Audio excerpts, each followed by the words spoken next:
प्रारब्ध की आयु है, तो अभी तो एक प्रारब्ध कलयुग में आप कई बार शास्त्रों में पढ़ो, जो महापुरुष कहते हैं ऐसा ही लगता है, लेकिन विनाश नहीं होगा। ऐसा नहीं होगा कि लोग भूखों मरेंगे, ऐसा नहीं होगा। ऐसा नहीं होगा कि कहीं धर्मात्मा पुरुष नहीं रह जाएंगे, ऐसा नहीं होगा। हर बार कलयुग आया है, जब 4 जो युग हैं इनका एक क्रम है, और ऐसे कितने युग व्यतीत होने पर मनवंतर होते हैं, कितने मनवंतर पर कल्प होता है। तो ब्रह्मा जी की 2 प्रारब्ध की आयु है, तो अभी तो एक प्रारब्ध पूरा हुआ है। अभी मनवंतरों में जो कलयुग आया है, तो थोड़ा अपना प्रभाव दिखाएगा, भगवान फिर शांति दे देंगे। ऐसा नहीं कि आप सोचो, आप ही देखो, अगर धर्म ना होता तो ये लाख लोग रोड में किस बात के लिए भूखे प्यासे बच्चा लिए खड़े हैं, छोटे छोटे बच्चा लिए। ये धर्म ही उनको खड़ा किए कि हमारे सनातन धर्म के महात्मा संत हैं, इनके दर्शन कर लेते हैं। ये धर्म नहीं है। छोटे छोटे बच्चों को, नवजात शिशुओं को भीड़ मिली केवल इस बात के ये बच्चा संस्कारी बन जाएगा, महात्मा की दृष्टि पड़ जाएगी। तो हमारे देश में अभी धर्म की कमी नहीं। हर समय 2 पक्ष चलते रहते हैं, धर्म और अधर्म चलता रहता है। धर्म भगवान की छाती से प्रकट हुआ, तो अधर्म भगवान की पीठ से प्रकट हुआ है। वही धर्म और अधर्म के शासक भी हैं। हम अपने कर्तव्य का पालन करें, निराशा किसी में आने न दें और न अपने में निराशा आने। हम समाज को उत्साहहीन नहीं बनाएंगे। हर स्थिति में हम डटे रहेंगे, चाहे भूख प्यास रहना पड़े, हम धर्म से पीछे नहीं हटेंगे। हम अपने जनों को उत्साहित करेंगे। कल हम बदल सकते हैं, आज हमारा कल को बदल देगा। अगर जब भक्त चाहता है तो भगवान का अवतार हो जाता है। हमारे सब मिल करके अगर हम पुकार करें, भजन करें, तो क्या नहीं बदल सकते हम।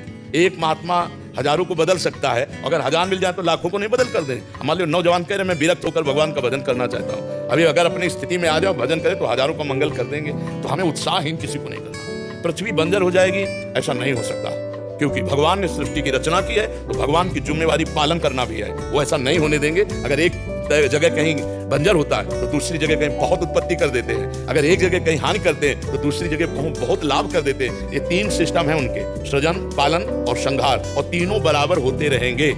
तीनों बराबर होते रहेंगे, क्योंकि भगवान के ही रचे हुए हैं। भाग्य से ही सब कुछ मिलता है ऐसा नहीं है, भाग्य भी काम करता है।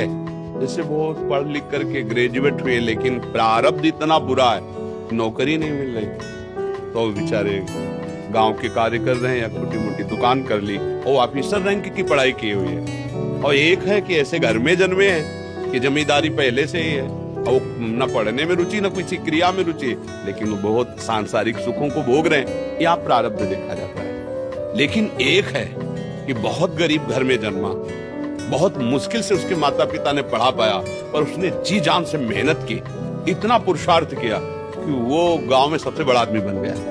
ये भी देखा जाता है। जो अपने पुरुषार्थ को प्रबल कर दे तो प्रारब्ध को मिटाया जा सकता है। अगर पुरुषार्थ हल्का हुआ तो प्रारब्ध जोर कर देगा और आगे नहीं बढ़ पाएगा। सबसे जोर का पुरुषार्थ है परहित करना और भगवत स्मरण करना। ये मतलब शास्त्र की एकदम सार बात बता रहे हैं। जिसको संसार में सबसे जल्दी उन्नति प्राप्त करनी हो, ये 2 बात पकड़ ले। भगवान से मनावे कि कभी किसी की सेवा का अवसर हमें दीजिए। माता पिता गुरुजन, कोई बाहरी पशु पक्षी, ऐसा कोई बीमार व्यक्ति जिसका कोई सहयोगी नहीं, कोई ऐसा जिसको हमें अवसर मिला है, बहुत बड़ी मतलब ये बिल्कुल रामबाण औषधि समझो कि इसमें अचूक वो तुम्हारे प्रारब्ध को विध्वंस कर देगी।